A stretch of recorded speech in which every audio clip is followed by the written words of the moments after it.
प्रजापती पृथ्वीपती परमप्रतापी असे शिवछत्रपती महाराजांना जिजाऊंच्या लेखीचा मानाचा मुजरा शिवछत्रपती महाराज की हे शब्द कानी पडतात ज्यांच्या मुखातून आपोआप जय बाहेर पडतो, रक्त सळसळते, छाती अभिमानाने फुगते, अंगावर सरकन काटा येतो अशा मराठी बांधवांनो, मी तनिष्का चंद्रकांत दुखंडे आज मी तुम्हाला येते अशा एका महान पुरुषाची गाथा उलगडणार आहे ज्याचा प्रौढ प्रताप पुरंदर क्षत्रिय कुलावतंस सिंहासनाधीश्वर राजाधिराज योगीराज श्रीमंत योगी श्री श्री श्री छत्रपती शिवाजी महाराज की जय, स्वराज्य रक्षक संभाजी महाराज की जय।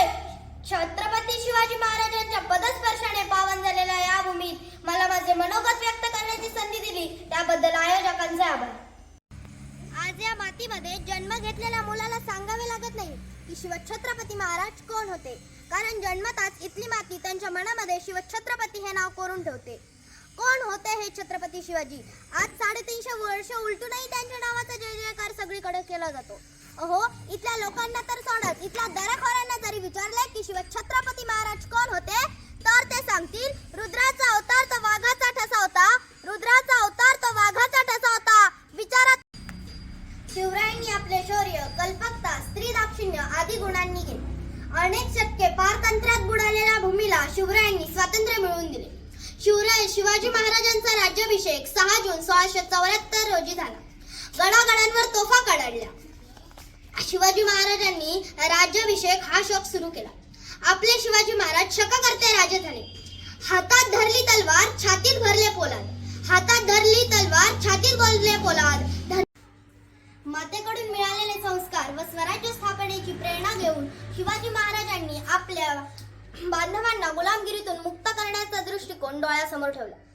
त्यांनी सह्याद्रीच्या कडेकपारीत भटकंती करून जीवाला जीव देणारे मावळे तयार केले। तानाजी, सूर्याजी, येसाजी, नेताजी, बाजी असे जीवाला जीव देणारे मावळे गोळा केले। त्यांनी 27 एप्रिल 1645 रोजी रायरेश्वराच्या मंदिरात रायरेश्वराच्या याच दरम्यान सिंदखेडचे जाधव यांची कन्या साक्षात दुर्गा भवानी अशी रणचंडीच अशी जिजाऊ हिचा विवाह तोडीस तोड निजामशाहीचे थोर सरदार मालोजीराजे भोसले यांचा सुपुत्र शहाजीराजे भोसले यांच्याशी झाला। त्यावेळी या महाराष्ट्रात 5 सुलतानी सत्ता राज्य करत होत्या। त्यांच्या आपापसात सतत लढाया व्हायच्या, त्यात मराठा सैनिक नाहक होऊन मारले जायचे।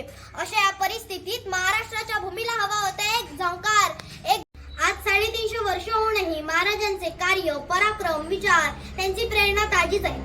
इतिहास विसरणारी माणसे इतिहास कधीच घडवू शकत नाही। इतिहास विसरणारी माणसे इतिहास कधीच घडवू शकत नाहीत आणि इतिहास घडवणारी माणसे इतिहास कधीच विसरू शकत नाहीत। हाही एक इतिहासच आहे। निरक्षर मराठ्यांचा इतिहास सुवर्ण अक्षरांनी लिहून ठेवावा इतका ओजस्वी आणि तेजस्वी इतिहास शिवरायांनी याच मातीत घडवला। घेऊन मुठभर मावळे आणि निधडी करण्याचा उद्देश जिजाऊंनी शिवरायांसमोर ठेवला। म्हणूनच म्हणावेसे वाटते, थोर तुमचे उपकार जिजाऊ कधी न फिटणार, थोर तुमचे उपकार जिजाऊ कधी न फिटणार। चंद्र सूर्य असेपर्यंत नाव तुमचे न मिटणार, चंद्र सूर्य असेपर्यंत नाव तुमचे न मिटणार। अशा वीर मातेने घडवलेला कसा असेल तो पुत्र, कसा असेल तो राजा, कसे असेल ते राज्य आणि कसे असतील ते छत्रपती। अहो शिवछत्रपती कोणत्याही काळी आम्ही जनावरांसारखे जीवन जगत होतो। आमच्या अन्नधान्यावर तर सोडत आमच्या देहावर देखील अधिकार राहिला नव्हता। अहो, माणसं आणि जनावरं तर दूरच, पण मंदिरातील देव देखील सुरक्षित राहिले नव्हते।